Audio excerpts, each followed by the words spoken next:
कि चर्चा इस देश के अंदर भुखमरी पे होनी चाहिए, बेरोजगारी पे होनी चाहिए, और चर्चा ये होती है कि ये पाकिस्तान में आटा 100 रुपया किलो आटा है।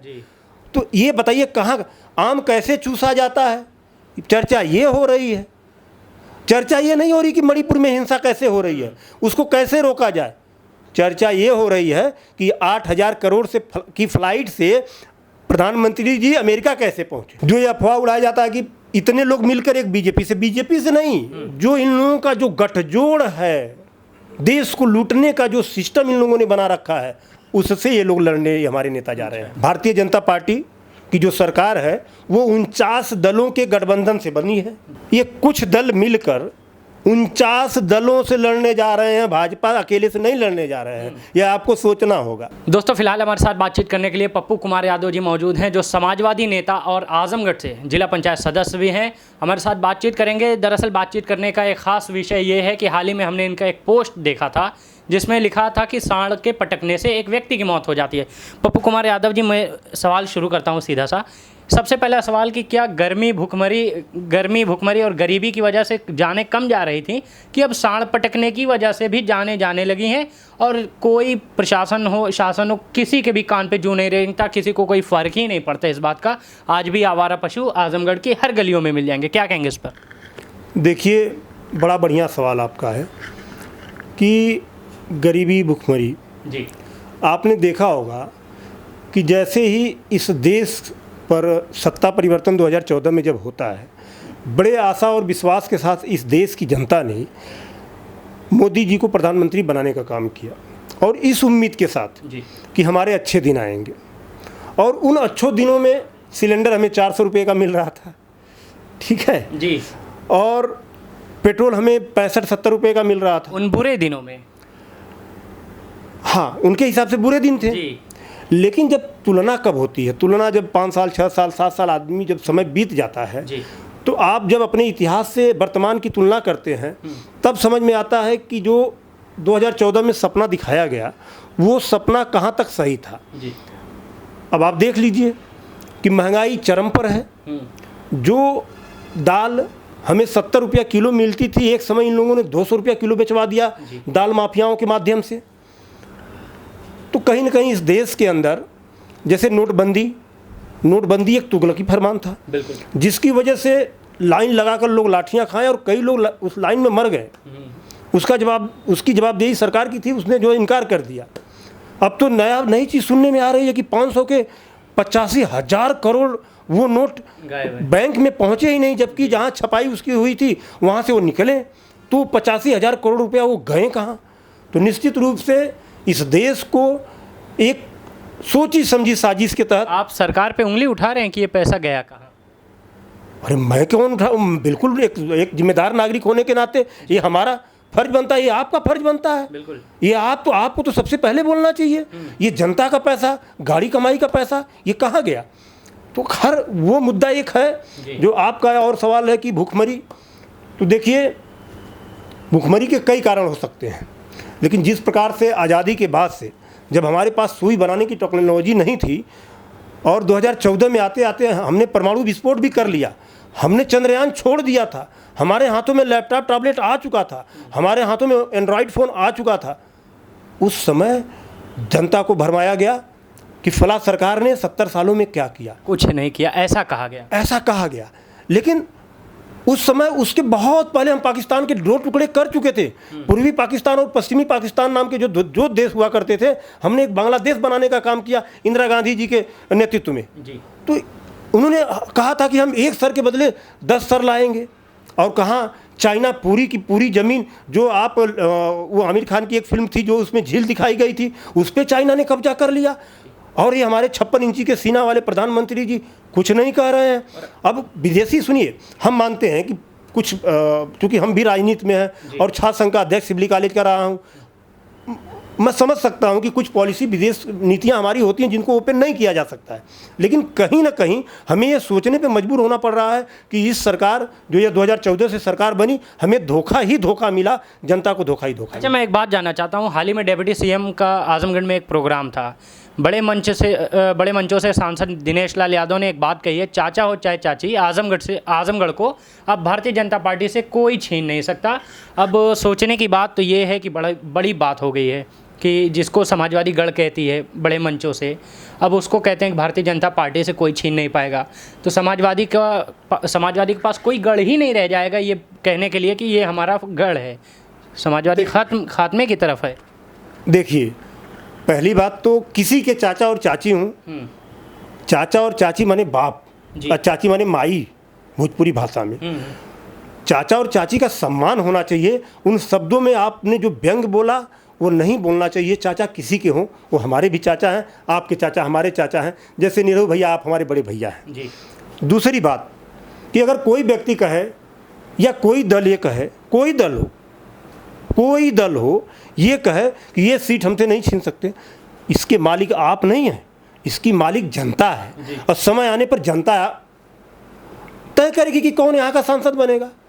ये न मेरे हाथ में है, न माननीय सांसद जी आपके हाथ में है। आपको जनता ने चाहा, आप सांसद हैं। इसके पहले माननीय अखिलेश यादव जी को जनता ने चाहा, वो सांसद हुए। इसके पहले माननीय श्रद्धेय नेताजी को जनता ने चाहा, श्रद्धेय नेताजी यहाँ के सांसद हुए।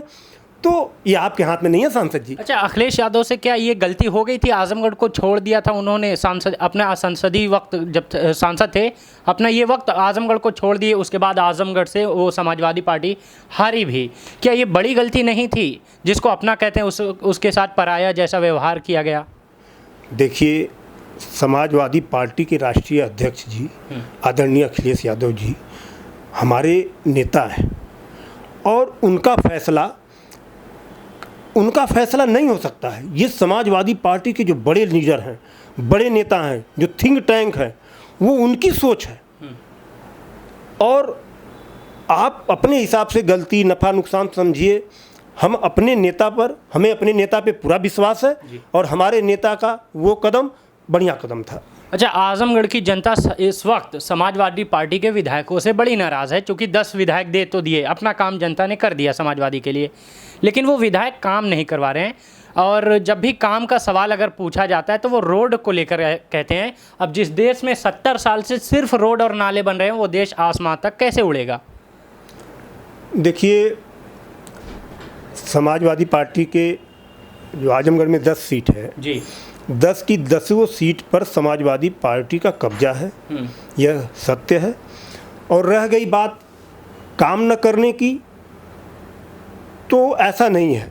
हमारे विधायक यूं ही नहीं चुनाव जीते हैं और हमेशा जीतते आए हैं। आज हमारे जो भी विधायक हैं, चाहे गोपालपुर के विधायक हैं, लगातार 2 बार, हमारे अतरौलिया के आदरणीय भैया संग्राम यादव जी हैं, लगातार तीसरी बार, हमारे विधायक जी, सदर के विधायक जी लगातार नहीं, बीच में 1992 में वो राजबली यादव जी 18 महीने के लिए हो गए थे, तो लगातार जीतते आ रहे हैं। अगर काम नहीं करते तो कैसे जीतते हैं? और सुनिए हाँ। ये जो कह रहे हैं कि काम नहीं, वो विरोधी हैं, उनका काम है क्या चिल्लाना, हाँ, उनको आरोप लगाना। हम उनके आरोपों को आत्मसात करते हैं। पत्रकार भी यही कह रहे हैं सर।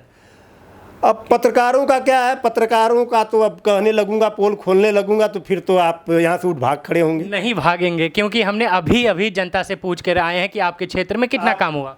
आप टीवी देखते हैं? बिल्कुल नहीं। देखिए जी, पत्रकारों से आपको नफरत हो जाएगी क्योंकि आप एक पत्रकार हैं, इसीलिए नहीं देखता। तो पत्रकार क्या कह रहे हैं हमारे विधायकों? क्या मैं हर नेताओं से हर नेता को तुलना कर सकता हूँ? हर नेता की हर नेता से तुलना कर सकता हूँ? मैं क्या कह रहा हूँ कि आपकी जिया न्यूज़ है जी, जिया न्यूज़ देखता हूँ और इस न्यूज़ को देखने के बाद जी लगता है कि सच जिंदा है। बिल्कुल।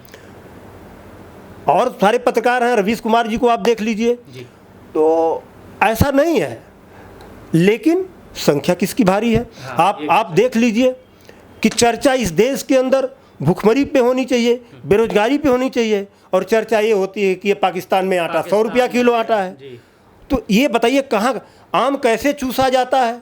चर्चा ये हो रही है। चर्चा ये नहीं हो रही कि मणिपुर में हिंसा कैसे हो रही है, उसको कैसे रोका जाए। चर्चा ये हो रही है कि 8,000 करोड़ से की फ्लाइट से प्रधानमंत्री जी अमेरिका कैसे पहुँचे और क्या बातें हुई। तो देखिए, तो ये चीज़ें अगर हमारे एमएलए के ऊपर, हमारे दल के एमएलए के ऊपर अगर पत्रकार कह रहे हैं तो ठीक है, वो संघ के लोग हैं, संघ के जुड़े हुए लोग हैं, अपना काम करें, उनका काम है, कोई दिक्कत नहीं। जी नहीं, असल में हमने खुद कहा इस बात को, और ज़िया न्यूज़ अक्सर जब भी देखेंगे आप, जनता के बीच का ही चैनल है। बहरहाल ये हमारी अपनी बात हुई।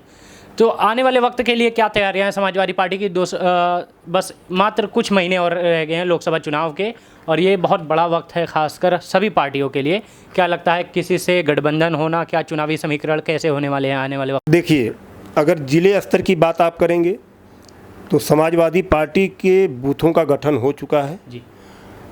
हमारे बूथ अध्यक्ष, सेक्टर प्रभारी, विधानसभा अध्यक्ष को जिम्मेदारी दी जा चुकी है। गांव-गांव कैंप लगाकर समाजवादी पार्टी के विधायक और विधानसभा अध्यक्ष पूर्ण रूप से तैयारी बैठक कर चुके हैं। हम पूर्ण रूप से चुनाव के लिए तैयार हो चुके हैं।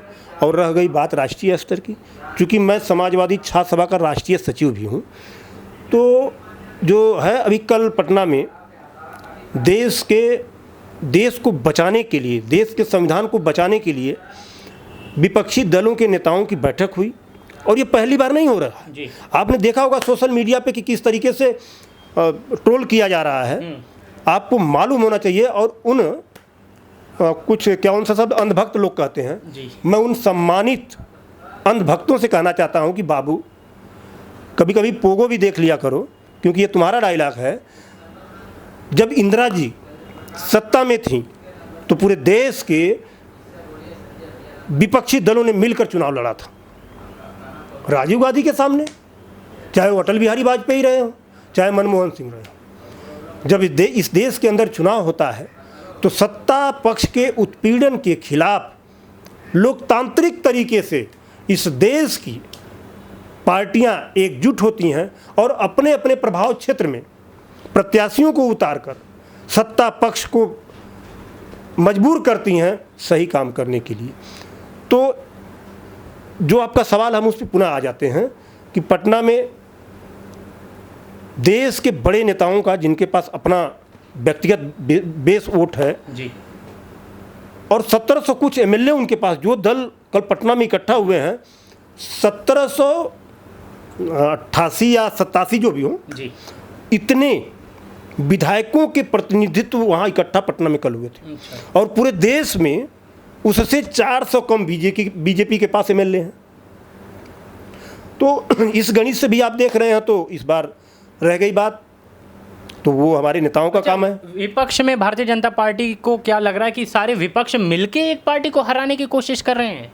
नहीं, भारतीय जनता पार्टी की जो सरकार है वो 49 दलों के गठबंधन से बनी है जी। ये कुछ दल मिलकर 49 दलों से लड़ने जा रहे हैं, भाजपा अकेले से नहीं लड़ने जा रहे हैं, यह आपको सोचना होगा। ये बीच में 1 2 3 4 छटक के भगे हैं जी जी। तो उस समय जब पिछला इलेक्शन हुआ था 2019 में, तो लोकसभा का हुआ था, तो उस समय 48-49 दल के साथ बीजेपी चुनाव लड़ी थी। उसमें से 5-7 दल 8 दल छटक के भगे हैं, जैसे नीतीश कुमार भग गए और महाराष्ट्र में भग गए। तो फिर भी 41, 42, 43 की संख्या में वो दल उनके साथ हैं जी। अच्छा। तो सुन लीजिए जी, बिल्कुल। जो ये अफवाह उड़ाया जाता है कि इतने लोग मिलकर एक बीजेपी से नहीं, जो इन लोगों का जो गठजोड़ है, देश को लूटने का जो सिस्टम इन लोगों ने बना रखा है, उससे ये लोग लड़ने हमारे नेता जा रहे हैं। अच्छा, हाल ही में आम आदमी पार्टी के अध्यक्ष केजरीवाल और समाजवादी पार्टी अध्यक्ष अखिलेश यादव से एक मुलाकात हुई, दोनों में साथ में डिप्टी सीएम भी रहे।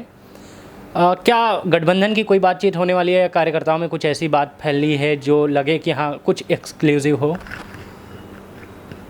देखिए, सारे दलों के जो बड़े नेता हैं और वो आपस में क्या कम्युनिकेट कर रहे हैं, क्या कम्युनिकेशन उनके बीच है, वो हमारे बड़े नेता जानते हैं। वो पॉलिसी क्या है उनकी वो जाने। फिर भी कार्यकर्ताओं में कुछ तो बात आती होगी। अब जैसे घर में कोई बात हो रही है तो बच्चों तक आ ही जाती है कहीं ना कहीं से, तो ऐसा तो होता ही होगा। अब इस पे मेरा बोलना उचित नहीं है। बिल्कुल। चलिए, हम दूसरा सवाल करते हैं आपसे।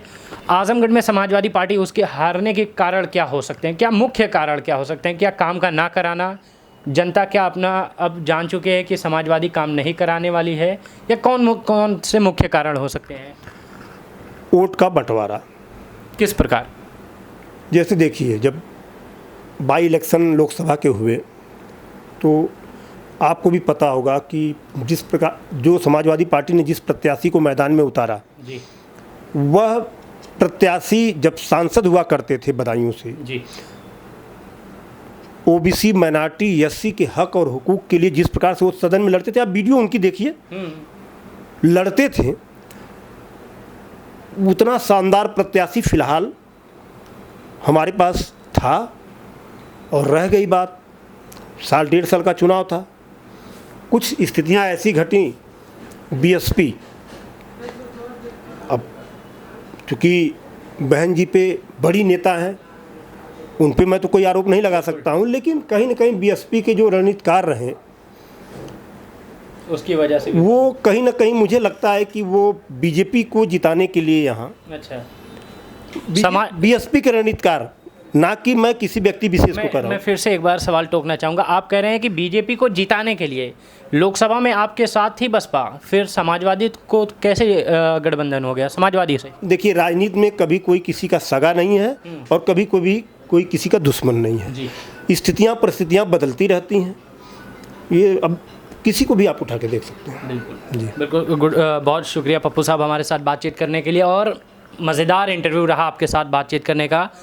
दोस्तों, आजमगढ़ में ऐसे तमाम लोग हैं जो अपनी बात नहीं पहुंचा पाते हैं लोगों तक, आप जनता तक, ख़ास आप जनता तक।